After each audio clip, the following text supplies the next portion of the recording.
Good morning, and thank you for joining me today. I would like to first start by introducing some distinguished guests that I have here today. Libby Garvey, who is the Arlington County Board Chair. Thank you. And also Tom Bashadny, the Director of Fairfax County DOT. SafeTrack Surge 11 begins next Monday, November 28th, after the holiday weekend, and continues until Wednesday, December 21st. During this surge, there will be 24 days of continuous single tracking between East Falls Church and West Falls Church. As a result, there will be a severe reduction in train service. Trains on the Orange and the Silver Line will run every 20 minutes. The first 2 weeks of this surge will be the worst than anything most of our riders have experienced so far since we've started SafeTrack. So we need everyone to take a moment and understand how this surge will affect them and their commute. There will be very crowded trains and platforms in the morning. Most likely some customers will not be able to get on trains at stations in Arlington. We need about half of all our riders on the Orange and the Silver Line to stay off Metro Rail altogether. That includes riders across the entire Orange Line in Fairfax and Arlington County, downtown DC, as well as Prince George counties. Let me repeat, even though the work is happening in Virginia, the major impact will be felt from one end of the line to the other end of the line, from Vienna to New Carrollton and from Reston to Largo. Riders who made it through previous surges on the Orange Line and the Silver Line, such as Surge 1, 5, and 9, will find this one more severe. Why is that? It's due to the location of the track work and the configuration of the signal system, which prevents us from running additional service or trains as we did in previous surges. After the first 2 weeks, the work area will then shift, and we will be able to bring relief to a few additional trains serving the line as we establish a turnback move at East Falls Church. Customers between Boston and Vienna have been hit hard during the first 6 months of SafeTrack. This will be the fourth surge in the area, a total of 91 days over the past 6 months in this area. The good news is, this is the best condition the track has been in since it was installed over 30 years ago. You can literally feel the difference, a smoother, more reliable ride, like driving on a newly paved road. By the end of Surge 11, this section of the Orange and the Silver Line will have 12,000 new ties installed and some 25,000 feet of new running rail. Combined, this would have taken more than 14 months of regular weekend single-track diversions, which would have finished sometime in August of 2017 if we would have planned the work that way. That's the good news. But first, we need to get through this next surge. Our message to our riders on the Orange and the Silver Line is find another way to where you have to go. Consider taking the VRE to Crystal City, LaFont Plaza, or Union Station. If you are a Mark Penn line rider, don't get off at New Carrollton and transfer for the Orange Line. Stay on and continue to Union Station and connect to the Red Line. Bus options will be a critical lifeline for many of our riders, and riders should familiarize themselves with these bus shuttles and the enhanced service or bus service that we are offering. Metrobus will run 2 free weekday rush hour shuttles, focusing on providing relief for Arlington, where crowded trains could prevent many from accessing the system. These 2 shuttles are as follows. They will service Ballston, Virginia Square, Clarendon, Courthouse, and then drop off at Roslyn.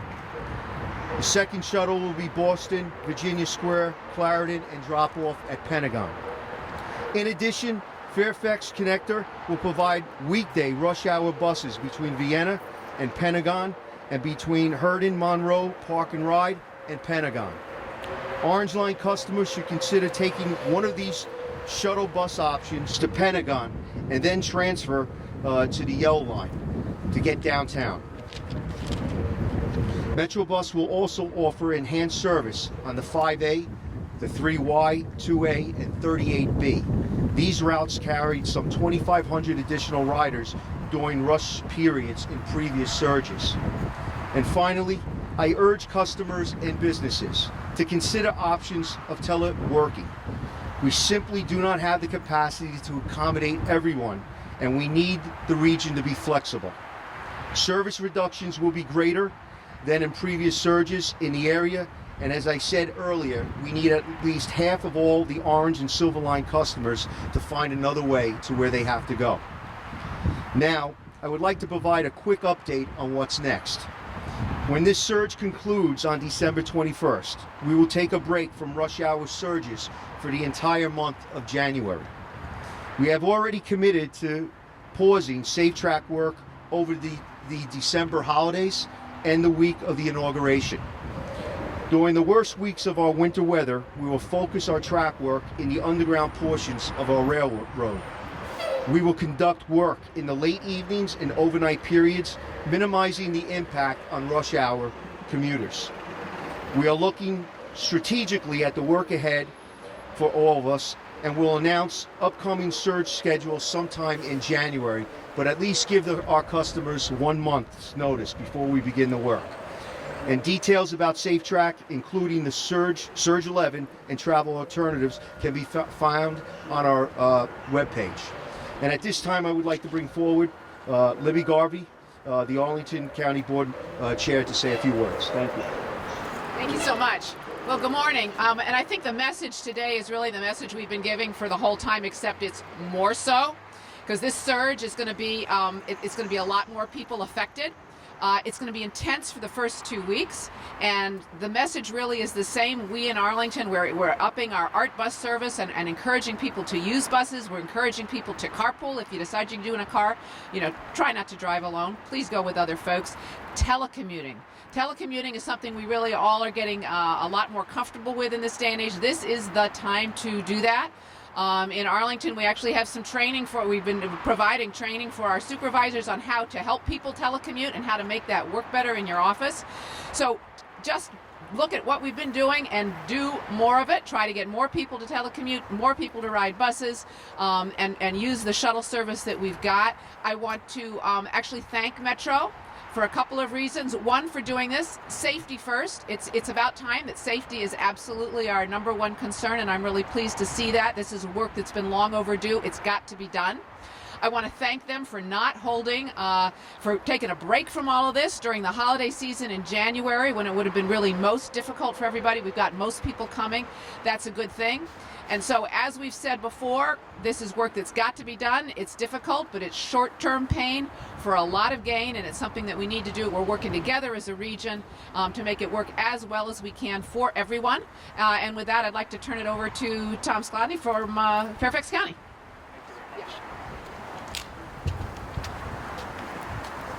Thank you, Chairman Garvey. And I want to extend a thank you to all of you who are here today. We really appreciate your help in getting the message out. We also want to thank those commuters who have been working with us over the previous surges to look at alternatives and to take those alternatives, because you really have made a difference for us. You really have allowed the system to work even during these critical maintenance surges that are essential for our region. I want to echo some of the points of previous speakers. It's really important that people look at their alternatives. Starting on Monday, Surge 11 is going to have a dramatic impact on commutes in the I-66 corridor. So we ask people to look at alternative bus service, as was mentioned. Consider van pulling, carpooling, slugging. It's a good opportunity to try something new, a new commute mode. Look at biking, and whether or not that may be an option for you as well. It's important to look at these options, because otherwise we are going to have gridlock not only on I-66 and the parallel roadways, but also on the Orange and Silver Line as well.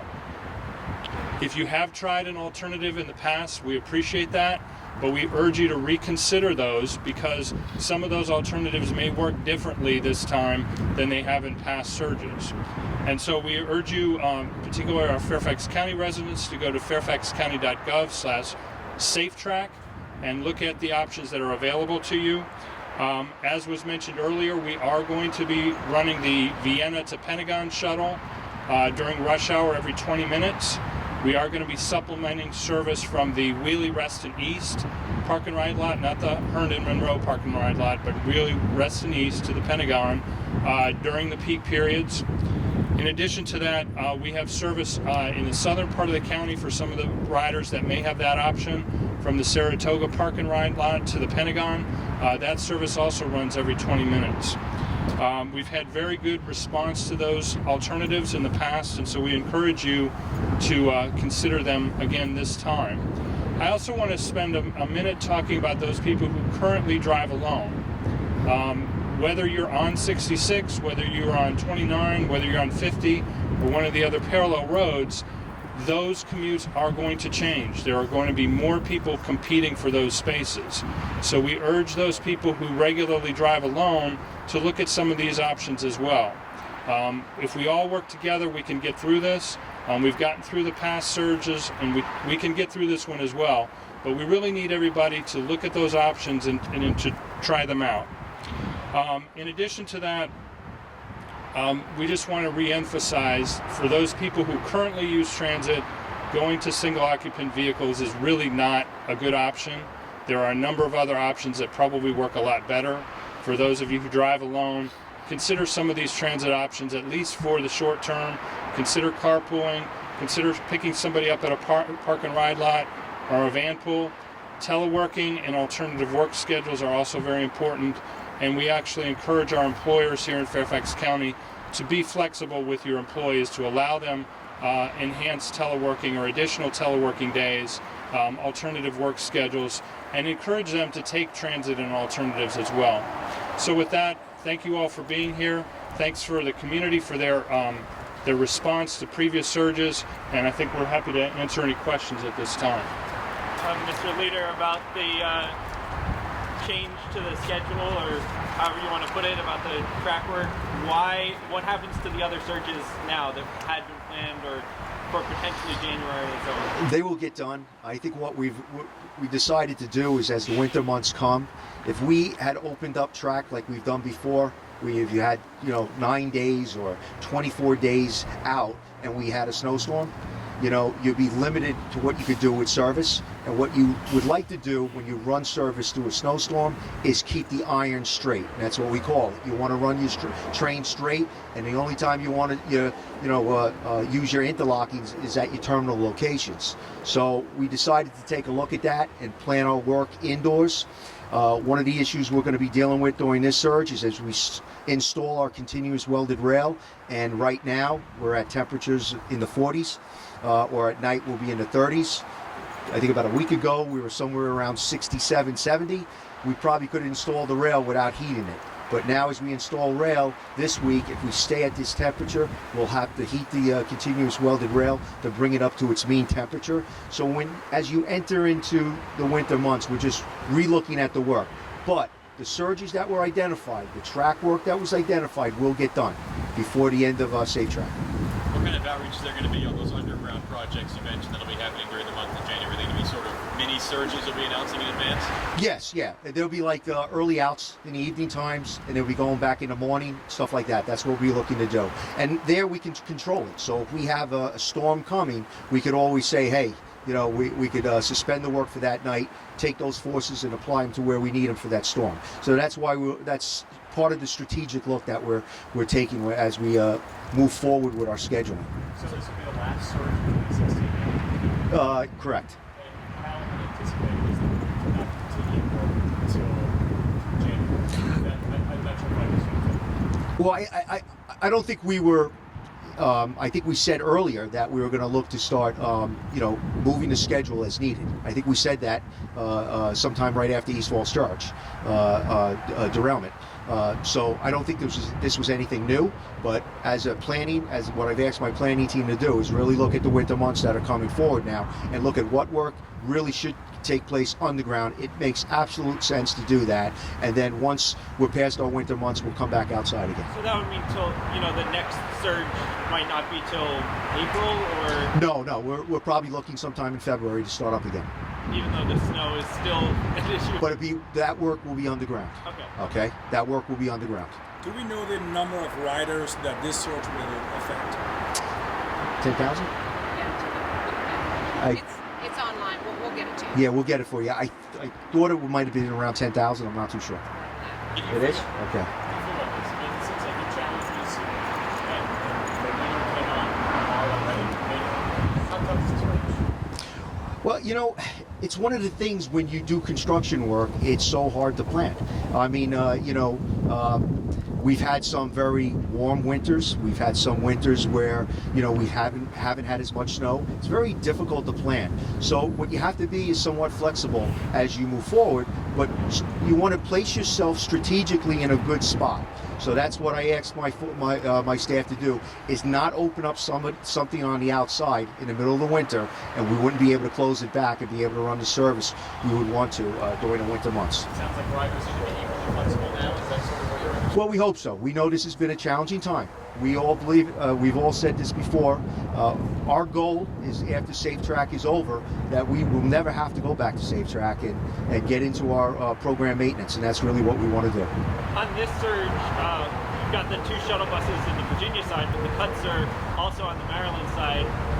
What can Prince George's County riders look for or expect, and why don't they get a shuttle bus? Well, we try and strategically place the bus service where we feel we have the most impact.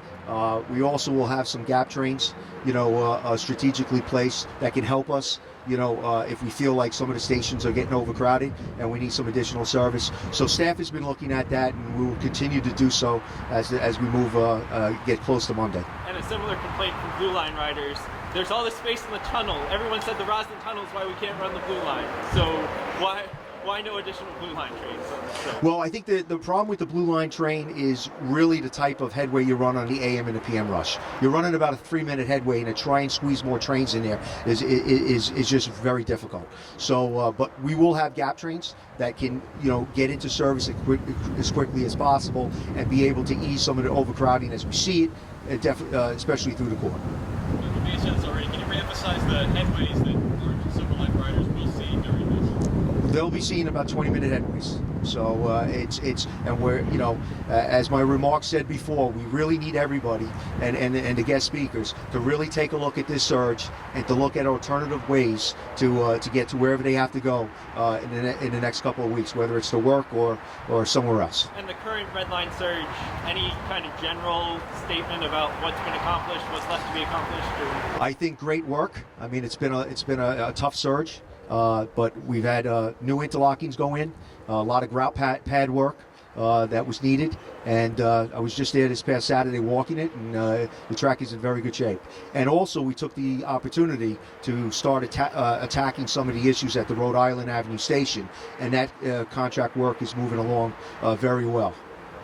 Tom, do you have numbers on how many people rode the Vienna to Pentagon shuttle last time you set this up at all, or any kind of idea as to how popular that's been? It's been extremely popular. We are running about 300 peak trips each direction, and typically buses are not completely full, but very, very well used. So it's been a popular service, and so we want to bring it back during this surge, and we encourage people who haven't tried it to come out and try it, and those who've used it in the past, we encourage them to come back and use it again.